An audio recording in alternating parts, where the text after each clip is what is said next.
본문 말씀 로마서 1장 20절에서 23절, 마태복음 6장 26절에서 30절 말씀 가지고 오늘 복음이란 네 번째 시리즈로 은혜를 나누겠습니다.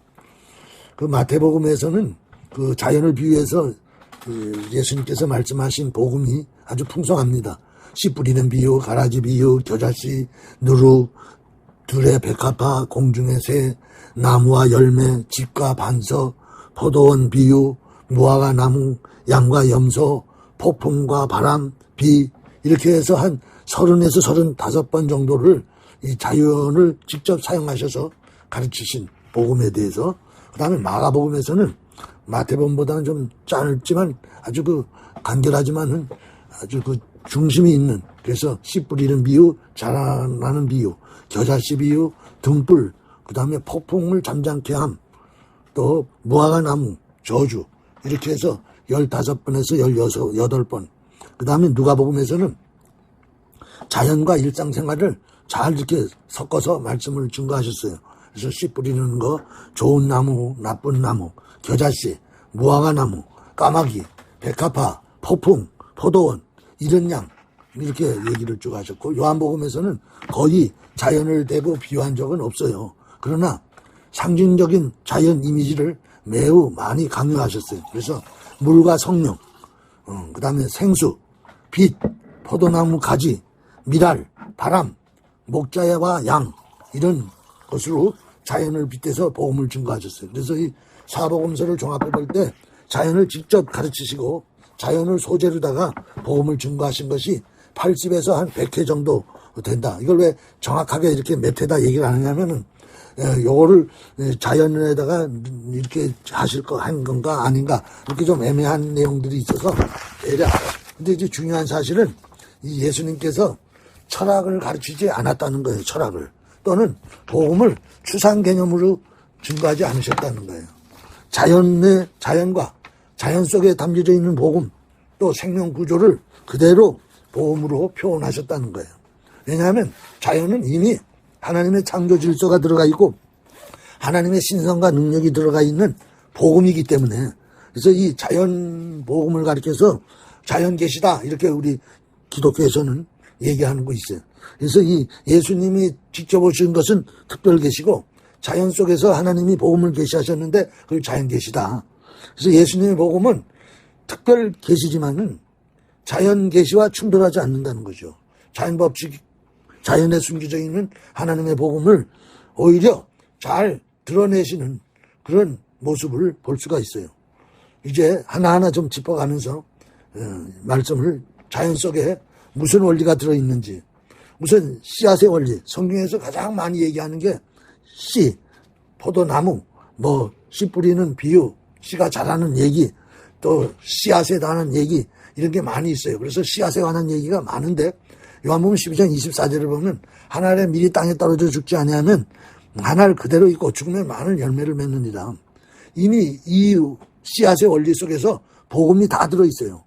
자연에는 이 자연이 살기 위해서 죽는 구조가 아니고 죽어야만이 살아나는 구조라는 거예요. 그러니까 이게 그 말이 그 말을 걷지 않느냐? 아니에요. 살기 위해 죽는 거하고 죽어야 사는 거하고는 전혀 다른 형태예요. 그러니까 목적이 어디에 있느냐? 살기 위해서 죽는 거는 목적이 사는 데 있는 거고, 죽을 때 나중에 살아나는 건 목적이 어디에 있냐? 죽는 데 있다는 거예요. 이것이 바로 복음이라는 거예요. 오직 죽어야 살아나는 구조라는 거예요. 자연 전체가 그렇다는 거예요. 씨앗은 보존되지 않는 거예요. 씨앗을 벼라든가 보리라든가 고구마, 감자 이런 것들을 보관하려고 그러죠. 그럼 썩어요. 씨앗은 절대 보존되지 않게끔 하나님이 그 로고스를 심어놨다는 거예요. 그래서 오래도록 보관하려고 놔뒀다가 싹이 나가지고, 곰팡이가 나가지고 씨앗으로도 못 쓰고 먹지도 못하고, 그것이 씨앗의 그 DNA, 어떤 로고스를 하나님 넣어놨다는 거예요. 그건 무엇을 의미하느냐 하면은 씨앗은 반드시 죽어야지 생명이 살아난다는 거예요. 그냥 살기 위해서 죽는 게 아니고 죽어야만이 수많은 씨앗을 생산해낼 수 있다는 거예요. 그러니까 하나님께서는 엄청나게 씨앗 하나만 봐도 사랑이신 것을 알 수가 있어요. 근데 이 씨앗이 그냥 조금 언저리만 썩는 게 아니라 완전히 해체된다는 거예요. 완전히 해체돼야만이 그것에서 생명이 다시 태어난다는 거예요. 해체되고 썩어져야 된다. 썩어지고 그럴 때 생명이 분해돼서 거기에서 싹이 나와서 다른 생명을 또 키워낸다는 거예요. 그렇기 때문에 이것은 바로 생명 씨앗 하나에 부활의 법칙이 들어있는 거예요. 부활의 DNA가 들어있는 거예요. 부활의 문법이 기록되어 있는 거예요. 로고스가 기록되어 있는 거예요. 예수님은 이게 복음이라는 거예요. 이게 복음이다. 그래서 수없이 씨에 관한 얘기를 사복음서에 보면 다 나와 있어요. 자연이 이미 복음을 이렇게 깊이 있게 말씀해 주고 있는데 인간이 못 알아듣는 거예요. 부활? 아이고 그런 일이 어디 있어. 부활이면 어떻게 일어날 수 있어. 수많은 씨앗들이 부활을 하고 있잖아요. 완전히 해체되고 완전히 썩어서 그곳에서 생명이 태어나잖아요. 그런데 왜 부활을 못 믿어요? 씨만 해도 몇만 종류의 씨가 다 같은 원리로다가 죽고 부활하는데. 근데 부활을 왜 못 믿어요? 두 번째는요. 겨자씨의 원리를 한번 보자는 거예요. 마태복음 13장 31절에서 32절. 겨자씨는 작아요. 그래서 천국은 겨자씨 하늘 같으니 가장 작은 것이나 자라면 나무가 된다. 이게 누구를 가리켜 얘기하는 거예요? 예수님을 가리켜 얘기하는 거예요. 예수님은 지극히 작은 자로 이 땅에 오신 거예요. 아주 우주 만물을 창조하신 크고도 크고 광대하시고 우주보다 크신 그런 하나님이 작고 작은 씨 중에서도 가장 작은 씨로 이 땅에 오셔서 부활하셔서 큰 열매가 돼서 큰 나무가 돼서 수많은 새들이 수많은 것들이 그 나무에 깃들게 하시는 하나님. 그래서 이 겨자씨라는 것에 포인트를 둬야 된다는 거예요. 작음의 극치 또 무시의 대상이죠. 작다는 건 요새 뭐 아주 마켓도 가면 큰 마켓을 가야 되고 교회도 큰 교회를 가야만이 뭐 믿음이 있는 줄 알고 있어요. 그 다음에 보이지 않는 시작이라는 거예요. 겨자씨는 눈에 잘 볼까 말까 해요. 나도 그 겨자씨를 이스라엘 성지순례 갖다 가지고 오기도 했고 보여주기도 했는데 정말 잘 보이지도 않아요. 그런데 중요한 건 여기서 무엇을 얘기하느냐. 크기가 중요하지 않다는 거예요. 얼마나 부피가 있느냐, 얼마나 럭슬리하냐, 그게 아니라 그 안에 생명이 들어있느냐, 없느냐, 그게 중요하다는 거예요. 겨자씨를 얘기하고 작은 씨 중에 작지만은 나중에는 자라서 나무가 된다는 거예요. 이게 뭐예요? 그 안에 생명이 있다는 거예요. 생명이 들어있기 때문에 중요하다는 거예요. 아무리 크면 뭐예요? 아무리 요란하면 뭐예요? 그 안에 생명이 없으면 아무짝에도 소용없는 거예요. 지금 뭐 달나라를 간다, 금성을 간다, 뭐 IT가 발달되고 뭐 로봇가 나와가지고 이제 휴먼로이드가 나와가지고 인간을 대신해가지고 막 집안일이고 뭐 청소일이고 뭐 직장일이고 뭐 운전이고 다 해준다는 거예요. 그게 지금 5년 안에 다 일어난다는 거예요. 그리고 지금도 인터넷이 있어가지고 아이들이요. 인터넷이 끊기거나 핸드폰이 잠깐 없으면요 불안해한다는 거예요. 왜 그런 줄 아세요? 거기에 너무 의존해 살다 보니까 이제는 핸드폰이 자기 팔 하나야. 인터넷이 자기 머리 하나와 똑같은 거야. 인터넷이 딱 끝나고 전기가 딱 끝이죠? 그러면 현대인들은 못 살아요. 팔다리가 다 끊어진 것 같은 거예요. 그러니까 뭘 믿어요? 하나님을 믿기보다는 이런 IT를 믿는 거예요. 그거 믿는 게 더 쉬운 거예요. 또 그걸 믿어야만이 살아갈 수 있는 환경이 돼버린 거예요. 근데 중요한 거는 그렇게 어마어마한 기술로 어마어마한 것들을 만들어내도 화장실에 구더기 한 마리를 못 만든다는 거예요. 화장실에 그 더러운 구더기 하나도 생명이기 때문에 인간은 못 만든다는 거예요. 그거를 늘 마음속에 새기고 있어야만이. 그게 새길 수 있는 사람은 누구냐? 거듭나서 이 생명을 그 안에 품은 사람이 생명이 이렇게 귀하다는 걸 안다는 거야.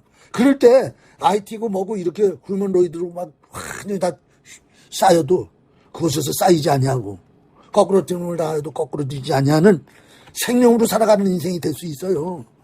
이것이 생명의 파워예요. 이것이 바로 생명을 가진 자가 앞으로 수많은 문화를 이겨내고 우뚝이 설 수 있는 주권자가 되는 거예요. 이제 세 번째는요. 가지와 포도나무라는 거예요. 중요한 거예요.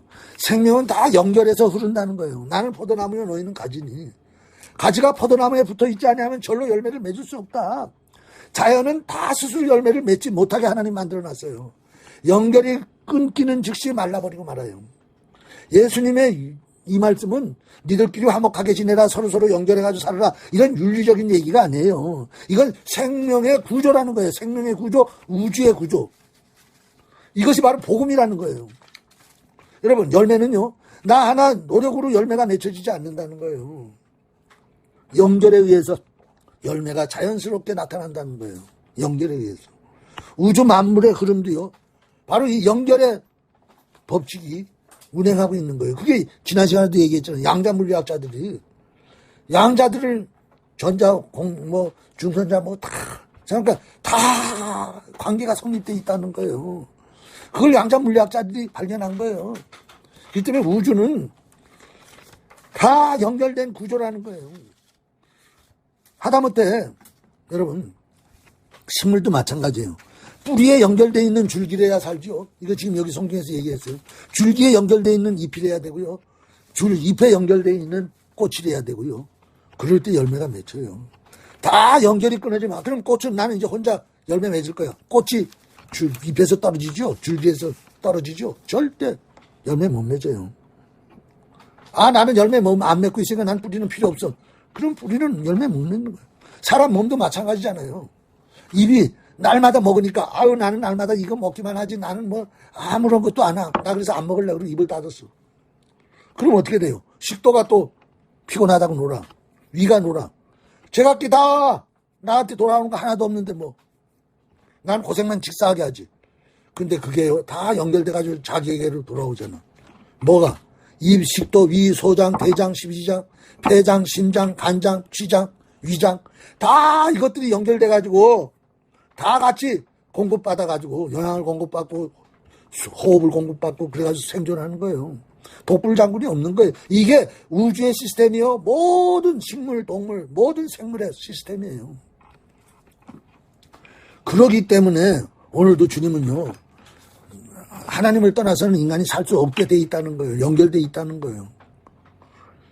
우주 만물에 흐르는 이게 하나의 법칙이에요. 태양도 보세요. 스스로 타서 빛을 내어주잖아요. 땅도 마찬가지예요.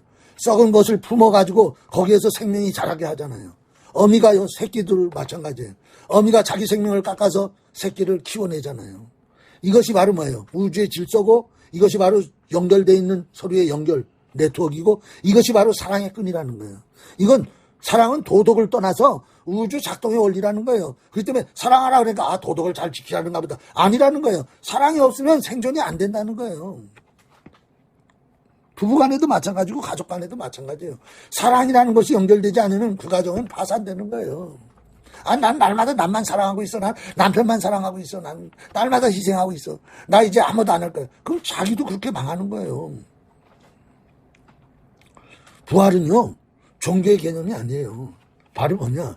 이 사랑에서 나타난 게 부활이야. 왜? 썩어야만이, 죽어야만이 부활되니까. 썩는 게 뭐예요? 죽는 게 뭐예요? 사랑이야. 사랑의 열매가 부활이에요. 그럼 부활했으면 그걸로 끝나느냐? 이따가 또 말씀드릴게요.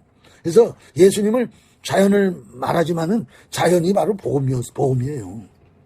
바로 이 자연에 있던 복음이 사람이 돼서 오신 복음이 바로 예수님이에요.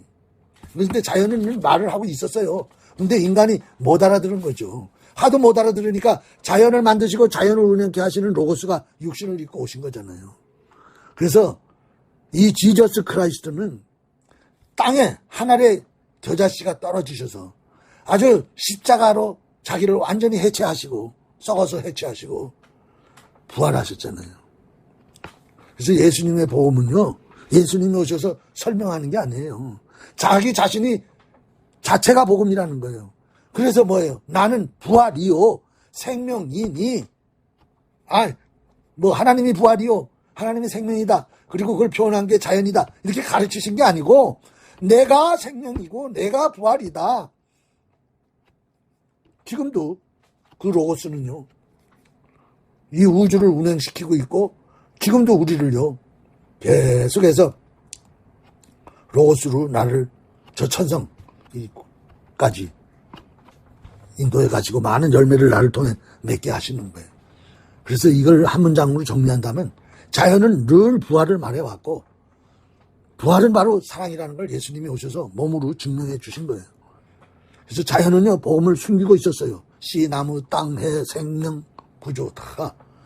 예수님은 이 자연의 언어를 스페셜 계시로 직접 자기가 완성하시는 거예요. 자연은 계시했고 예수님은 그 계시한 것을 완성하신 거예요. 그래서 십자가는 자연 법칙이 완성된 죽음과 생명, 십자가 안에서 두 가지가 다 일어났잖아요. 십자가에서 죽음이 일어나고 십자가에서 부활이 일어난 거예요. 그래서 부활은 기적이 아니고 자연스러운 하나님의 창조 과정이라는 거예요. 창조의 완성이에요. 창조의 완성. 왜 우주 만물을 만드시고 이 복잡하게 모든 것들을 이렇게 하죠. 그 완성이 바로 부활이라는 거예요. 그게 바로 거듭남이에요. 그래서 부활의 열매 거듭남은요. 나 이제 거듭났으니까 됐어. 그게 아니고 또 순환을 해야 된다. 순환. 자연순환처럼. 이제 내가 거듭났으니까 나도 예수님의 씨로 거듭났잖아. 예수님이 바로 뭐예요? 고린도전서 15장 51절 거 가보면은 아담은 산 영이 되었다는것 같이 마지막 아담은 살려주는 영이 됐다는 거예요. 그렇기 때문에 아담으로만 살면요. 리빙 소울이야. 그냥 생존하는 거야. 근데 마지막 아담 예수로 말미암아 거듭나면은요. 그때는 살려주는 영이야. 기브를 라이프야. 이제는 뭐냐? 그 영이 들어왔기 때문에 그냥 생존이 아니야. 나도 누구를 살려야 돼. 나도 누구를 살리게끔 생명이 용솟음을 치는 거야. 그렇기 때문에 거듭난 사람이 거듭나지 않은 사람하고 다른 점이 뭔지 아세요? 거듭나지 않은 사람은 자기 배만 채우는데 거듭나면은요. 살려주는 영으로 태어났기 때문에 남을 살려주는 삶을 산다니까. 남의 배를 채우고 남을 살리고 남의 생명을 살리는데 헌신하는 게 인생의 목적이 돼버리고 마는 거예요. 자, 이제 조금 더 말씀드리면은 오늘 본문 말씀 마태복음 6장 26절에서 30절. 공중의 새를 보라 심지 않고 거두지 않고 잡고 모르지 않나도 하늘 아버지께서 기르신다. 너희는 이것들보다 귀하지 아니하냐. 이게 복음이에요. 이런 것들보다 너가 더 귀하지 않느냐. 이게 하나님이 너를 이렇게 사랑하고 너에게 이런 걸 다 준비하시고 채워준다. 이게 복음이에요. 너희 중에 누가 염려함으로 키가 한 자라도 더 할 수 있느냐. 이게 복음이에요. 염려하지 말라는 거예요. 어찌 의복을 위하여 염려하느냐. 백합화를 봐라. 수고 길쌈도 안 하는데 솔로몬이요. 최고 지금 전에도 없고 후에도 없는 최고의 영광의 자리에 있는 왕이에요. 그런 왕과 나를 빗대어서 얘기하시는 거예요. 나도 그런 왕보다 낫다는 거예요. 여기서. 그런 왕보다도 나 하나가 그도 즉 뭐예요. 백합화 꽃보다도 더 못한 옷을 입었다는 거예요. 그러니까 여기서 다 백합화 빗대서 솔로몬 빗대서 네가 그렇게 하나님이 축복한다. 함께 한다는 거예요. 오늘 있다가 내일 아궁이에 던져진 들풀을 봐라. 이것도 하나님이 어떻게 입히시는지. 근데 너일까 보냐. 너일까 보느냐가 바로 뭐예요? 복음이에요. 로마서 1장 20절. 그의 보이지 아니하는 것들, 그의 영원하신 능력과 신성이 만드신 만물에 다 보인다는 거예요. 이게 복음이에요. 신성이 보이고 능력이 보이고 하나님 질서가 보이고 하나님 사랑이 보이고 하나님의 구조가 보이는 거예요. 죽음과 부활의 구조가 보이는 거예요. 사랑이 보이는 거예요. 오히려 그 생각이 허망해져가지고 이게 문제라니까요. 거듭나지 아니한 인간들은 아담의 후세로 생각이 허망해지고 미련할 마음이 어두워져가지고 이런 게 하나도 안 보이는 거예요. 영원하신 능력, 신성, 하나님 사랑, 하나님의 부활, 질서 이게 하나도 안 보이는 거예요. 그래서 우쭐거리고 스스로 지혜 있다 하지만 어리석은 자들이에요. 썩어지지 아니한 하나님의 영광을 썩어질 사람, 새, 짐승.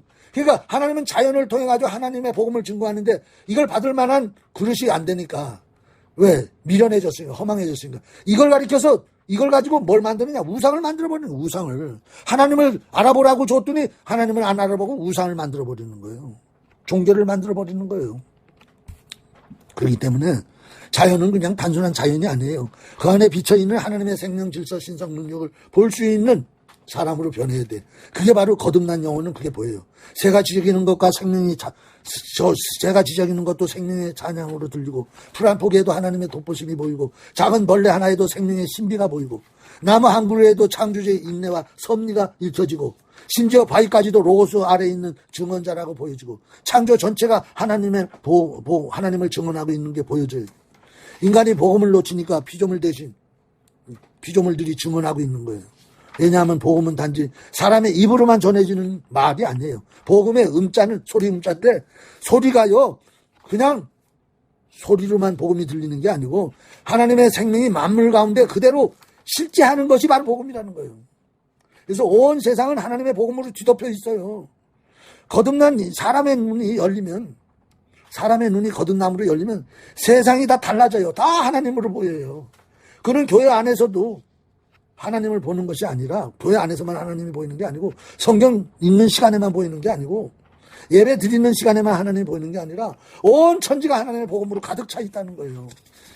내가 이 체험을 지금 기록한 거예요. 이걸 지금 설교하고 있는. 내가 아침마다 이제 기도 끝나고 공원에 나가잖아요. 운동도 할 때. 그러면 막 나무가 흔들리고 바람이 흔들리고 바람이 창공에 샥 보이고 구름이 떠다니고 새가 울고 풀이 돋아나고 벌레들이 다람쥐가 뛰다니고 햇빛에 비치고 물소리가 나고 그 호수가 있거든. 그리고 막 애들이 지나가서 깎깎 웃고 그리고 봄이 되고 여름이 되고 가을이 되고 겨울이 되고 낙엽이 떨어지고 또 새싹이 나고 요새 싹이 또 막 올라와. 근데 막 그 넝쿨을 막 다 잘라버렸거든. 그래서 내가 저거 어떡하지 저거 죽으면 어떡하지. 그런데 그 무섭게 잘라버렸는데도 거기서 싹이 나요. 그런 걸 보면서 내 몸이 늙어가는 걸 보면서 야 시간이 이렇게 빨리빨리 지나가는구나 이런 걸 보면서 피고 지는 꽃을 보면서 다 하나님으로 보이는 거예요. 다 복음의 소리로 들리는 거예요. 그러니까 눈물이 저절로 나오는 거야. 야 복음은 여기 나와 있어도 있구나. 성경 내만 있는 게 아니구나. 하나님의 생명 질서가 다 소리내고 있는 거야. 다 보이고 있는 거야. 그래서 야 하나님 감사합니다. 세상에 돌아가는 세상 스토리 인류의 역사를 보면서도 하나님이 보이는 거야. 그런 사람은요 바로 나를 얘기하는 건데 나는 그래서 감사할 게 어마어마하게 많아. 늘 감사하세요. 그럼 감사할 게 뭐 있어야죠. 뭐 남들은 잘 되는데 나는 뭐 안 되고. 그거는 생존에 있는 사람들이 하는 얘기예요. 거듭나서 존재에 들어가 보세요. 전단지가 다 감사해요. 숨 쉬는 것도 감사하고 화장실에서 소대변 보는 것도 감사하고 온 몸이 내 몸뚱아리가 다 복음이고 우주가 다 복음이에요. 그렇기 때문에 세상을 계산하고 이용가치로 하고 내가 저것을 뺏어와야지 그러지 않아. 존재의 사람이 되면요. 세상을 통해서 만물을 통해서 하나님의 숨결을 느끼고 피조물 세계 전체가 하나님을 경외해야 한다는 것을 느껴요. 그렇기 때문에 이 복음은요. 이제는 더 이상 교리 글자가 아니에요. 문장이 아니에요. 복음은 온 세상에 스며 있는 하나님의 생명이에요. 복음은 강대상 위의 메시지 이전에 창조 전체가 바로 복음이고 하나님의 살아계시는 뜻이에요. 그래서 존재가 되니까요. 이제는 피조물의 입장에서 내 개인의 자의식에서 세상을 보지 않고 창조자 입장에서 보게 돼 자꾸 거듭나니까. 그래서 단순한 종교인이 아니에요. 보는 눈이 달라져. 창조자의 입장에서 보는 거야. 그래서 내가 어떨 때는 야 하나님도 복잡하시겠다. 이놈은 이렇게 하고 저놈은 저렇게 해달라 그러고 이건 이렇게 하고 저건 저렇게 하고. 위에서 교통정리하시라고 얼마나 고생이 많을까. 왜? 나도 목회하면서 자식들 뭐 둘밖에 없지만은 기르면서 이놈은 이렇게 와 얘기하고 저는 저렇게 얘기하고 어떤 성도는 이렇게 얘기하고 누군 또 이렇게 얘기하고 이게 뭐 얼마 안 되는데도 이거 핸들하고 위해서 조정하기가 그런데 하나님은 얼마나 많아. 그러니까 내가 그래서 하나님 입장이 돼볼 때가 많아. 하나님 눈으로 다 세상을 볼 때가 많아. 그것이 바로 뭐예요? 이것이 다 하나님의 복음이에요. 그래서 하나님의 영광과 생명의 흔적이 온 공간 속에 온 시간 속에 꽉 차 있어요. 그래서 시간도 되돌아보면요. 그때 그 시간 속에 하나님이 있었구나. 하나님 그때 그 시간 속에 있었구나. 또 공간을 바라보면 하나님이 그 공간 속에 있었구나. 그게 보이는 거예요. 풀 한 포기 새 한 마리 작은 벌레 하나도 가볍게 여겨지지 않는 거예요. 하나님의 눈으로 보니까. 그래서 작은 생명도 함부로 대하지 않는 거예요. 존재가 생명을 세상을 점령하려고 안 해요. 보면 볼수록 하나님을 경외하게 되는 거예요.